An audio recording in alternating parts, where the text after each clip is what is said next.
we doing? Alright, my name's Simon McCaskill and I work for Google as part of the Digital Garage. The Digital Garage is a program by Google to try and go out and speak to as many businesses as possible to try and help them market their businesses online. Can everybody hear me okay? Yeah? Do let me know if you can. So, who am I? So I build and design websites, that's my background. I've done that for about 10 years now. I now specialise in the marketing of websites, so the PPC, the SEO, and getting the most out of your websites. So what are you going to get from this talk today? Well, you're not going to get a blueprint of how to market your business online, unfortunately, but what you are going to get, hopefully, is some small points and some small things that you can take back and hopefully apply to your own businesses to get the very best you can out of it. So we're going to cover three areas. The first thing we're going to look at is website and your options regards websites. The next thing is your presence in social and what social's doing for you. And the last one is search. Now, not search as in SEO, more search about what easy options there are in search. So, the digital economy in the UK. UK is the fastest growing digital economy, and we are the most active online. That stat there, I don't know if you can see that, but 77% of all people purchase at least once a month online, and there's nowhere else in the world that's got a higher stat than that. So the opportunity really is now. The businesses that embrace digital grow twice as fast as those that don't. They also employ twice as many people, and also they're 50% more likely to sell outside of their immediate region. A lot of businesses do very well, and then when they sit down and look at that data, a lot of that is just word of mouth, and that's great. You know, it's the best sort of recommendation for new business you can get. But this is all about reaching outside of that area and reaching new people and new businesses. How big is the opportunity? So still, that number's changed a little bit. It's 53% now, but 53% have a website, which means that 47 still don't have a website for their business or their organisation. And not all businesses need a website, but you've got to understand what a website can do for you if it's the right choice. 23% of businesses just have the basic information on their website, so they're not actually giving anything else that the user doesn't already know. And the statistics show that 88% of all businesses are not really achieving their potential online. They're not really tapping into the audience and the opportunity for growth. Oh, got a bit excited there. So the first thing we're going to talk about is your website and your opportunities for your website. And there's two routes you can take. You can build your own site, and you can use third-party sites to build your own site. So if we start on building your own site straight away, what building your own site does is gives you total flexibility and creativity of what your site looks like and what it does. So that's great. But it takes longer, it's harder to do, and it's probably more costly as well. The basics of building a site are, and I'm sure everybody probably knows all this, but you buy a URL, you buy a domain, and then you decide where your website is going to sit and hosted, and you link the two together, and that's where your website lives. The big question then is, what is your website going to do? Most conversations I have with businesses, I sit down and I say, what's the purpose of your website? And more often than not, they can't answer that. They're not sure what the website's doing for them or what its purpose is.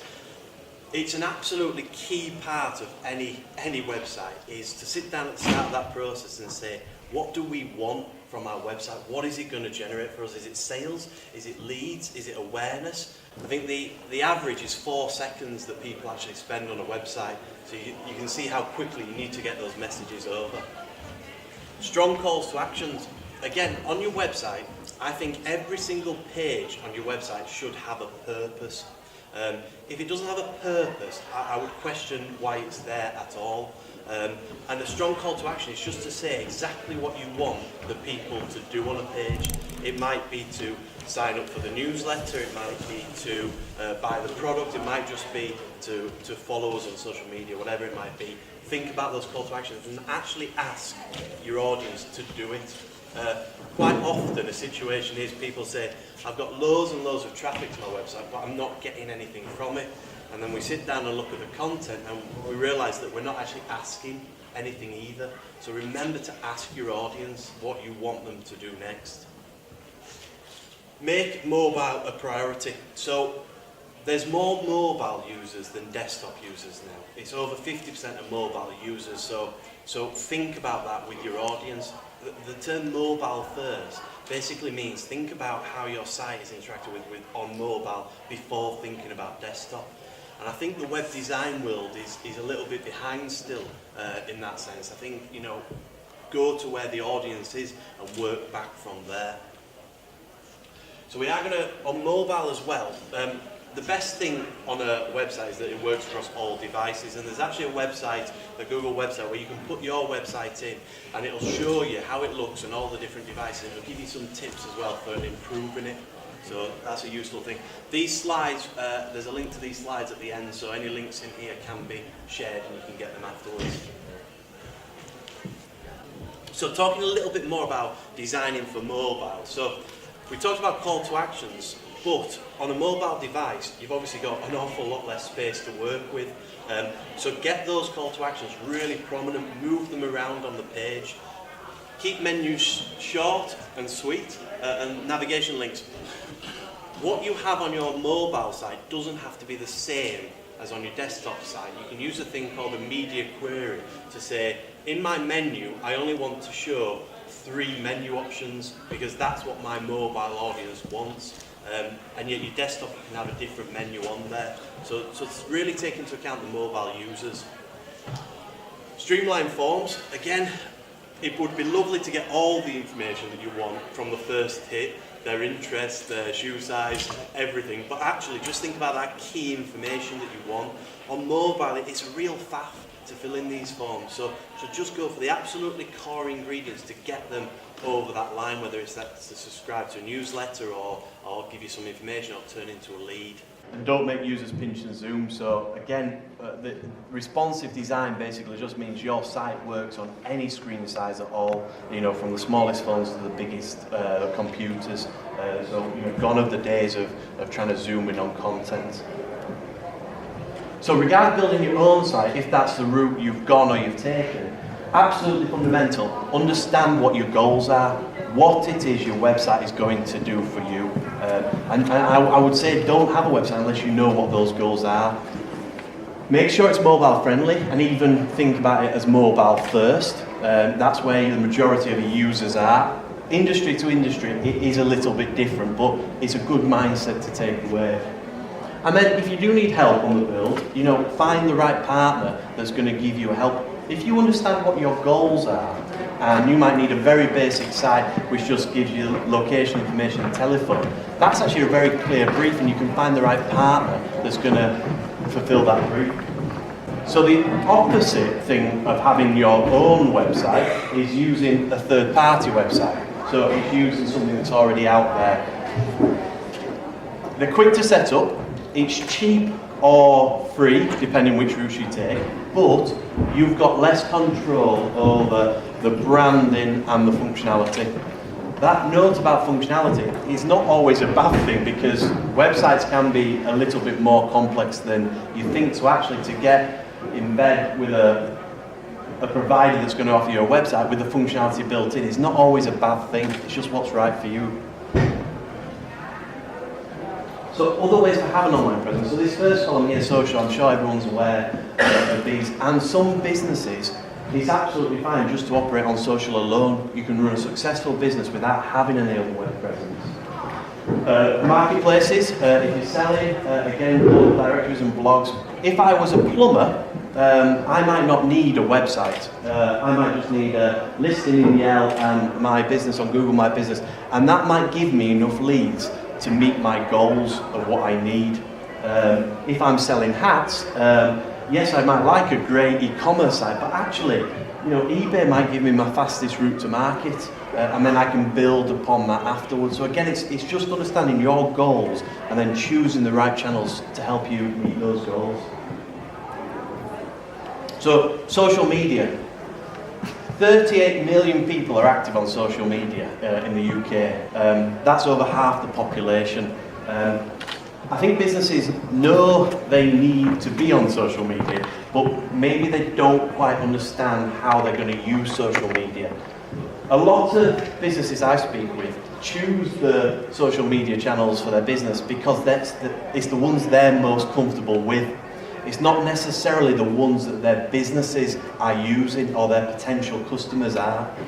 If I've got a B2B business, a business-to-business business, then I need to be considering LinkedIn and how I can use LinkedIn to target the individuals I want to talk with. Twitter might not be right for me, whereas a B2C, business-to-consumer business, Facebook, Twitter, they're ideal. So again, it's just choosing the right channels for your business. If you don't think you can stay on top of a channel and populate a channel as you need to be, don't do it. There's nothing worse than having a channel which is just left as dead space on the web. Choose the things that are going to work for you. We've got a video here. It might not work. We'll see.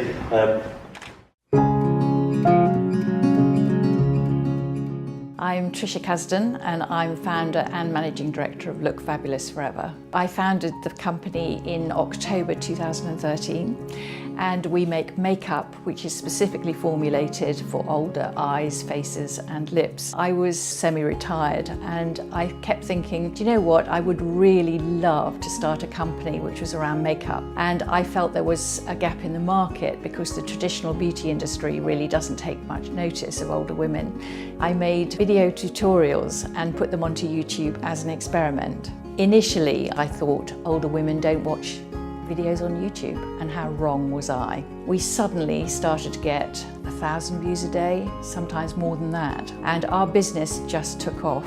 In the first month of this year, we've had 17,000 visitors to our website, 1,000% increase in the same period last year. We've had orders from as far afield as Hawaii, Alaska and Saudi Arabia. And seeing women go from looking quite ordinary to being really beautiful is just incredibly satisfying, and I love it.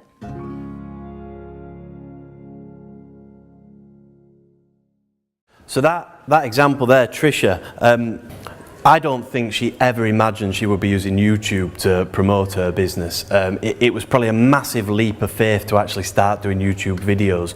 But what she did is she did a YouTube video, and that's where her audience connected with her, that's where they found her. Now it's a massive part of her marketing strategy. This example is just to show you that when you go into using social, don't take in your preconceived ideas of what you want to do. Think about your audience and where they are.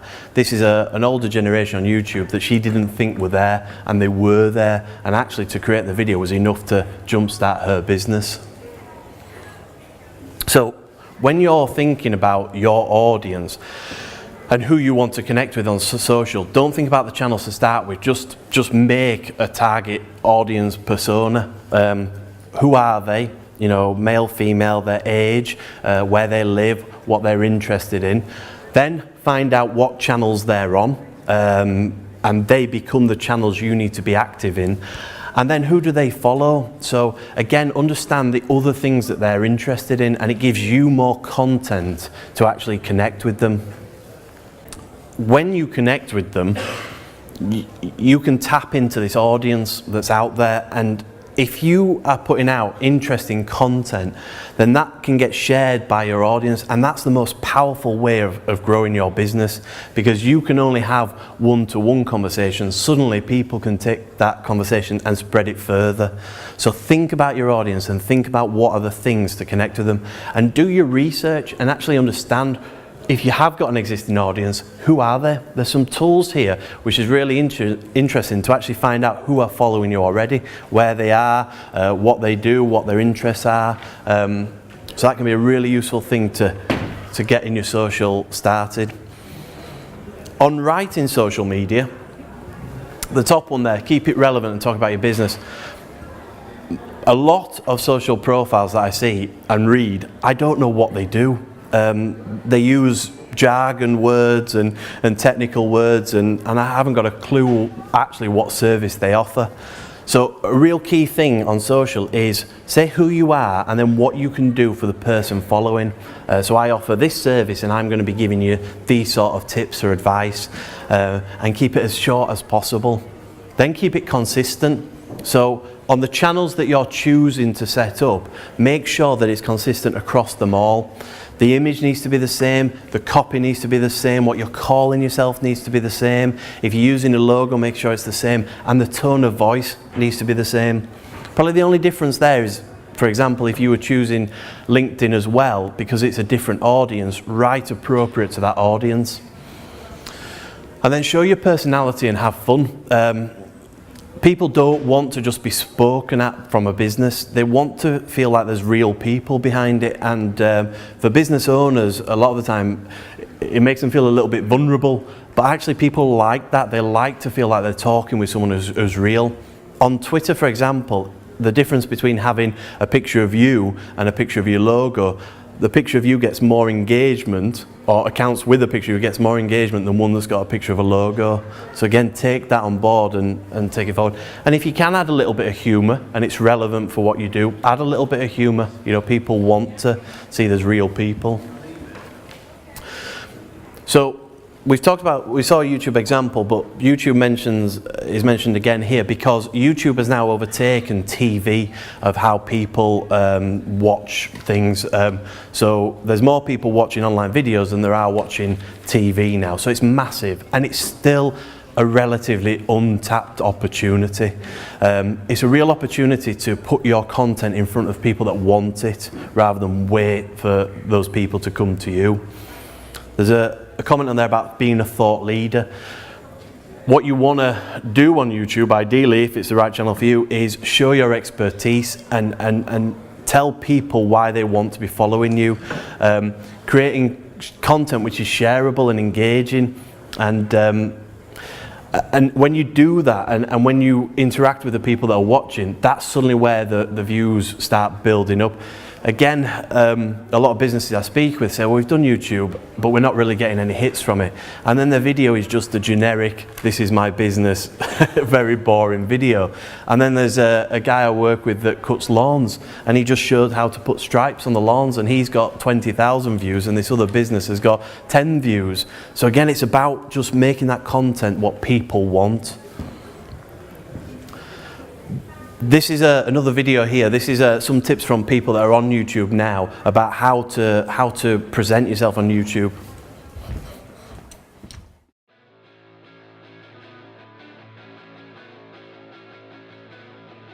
What makes YouTube different from TV?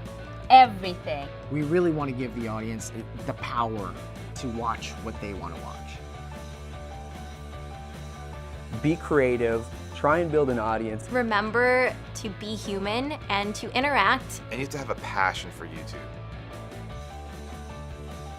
I'm constantly thinking about what kind of videos are going to attract new viewers. You want them to understand that this is not just a one-off video. This is part of an ongoing series of videos. Your title and thumbnail not only advertise why people should watch, but it also does an enormous amount of work introducing people so that you can get right into having a conversation with them like they're your friend. People see that you are engaging on the platform when they watch your videos. Listen to your audience and take into consideration what they want to see. Everybody has something different and cool and unique to bring to the table. You are only limited by your imagination.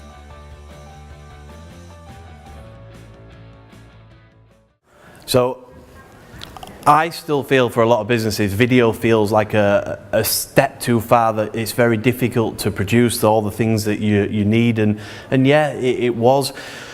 I think now with the technology that's in phones, and YouTube have just brought out a thing called YouTube Director as well, and the idea of YouTube Director is it'll step you through creating a video for your business. They think you can do it in under 20 minutes, and some of the examples on the site are fantastic. it's a real nice way of dipping into that area and trying and seeing if it's the right channel for you. But again, remember what that message is. You know, what are you trying to share? Don't do what you want to put out there, do what your audience wants. And then the last point to cover is Google My Business. So Google My Business, I don't know how many people own businesses or are familiar with Google My Business already, but when you search for a business, Google My Business is basically all the area on the right hand side. If you're searching your business name, that area can belong to you. It shows information about your site, pictures, opening times. There's a lot of information there, and you can all claim it if you have a business. You go to Google/business and they'll ask you to verify your listing. If you verify your listing, they'll send you a postcard out to the address. That postcard will have a code on it which will allow you to verify your business address. Just because you're putting an address in there doesn't mean that address will be shown in Google. That's just to prove you are who you say you are.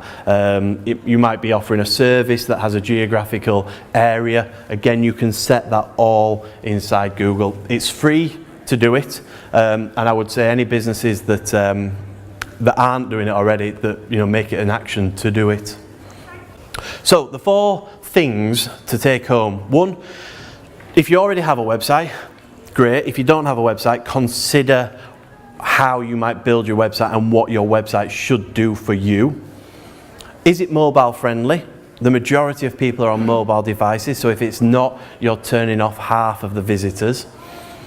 Have you considered video? But really, I think that should be, what is your social strategy? What are the right channels for you, and can video play a part in that? And then, have you claimed your Google My Business listing? So this is just a very top level overview of digital. The Digital Garage is all about training individuals so they know more about these skills and how they can actually put them to practice for their own businesses. The Digital Garage is actually an online course that takes you through all these areas in bite-sized chunks. It's free to do, and there is actually a qualification at the end of it. Again, it's a really useful thing if you've got a business and you want to promote it. It's not for everybody. It's not the most advanced course ever, but it is a really useful course.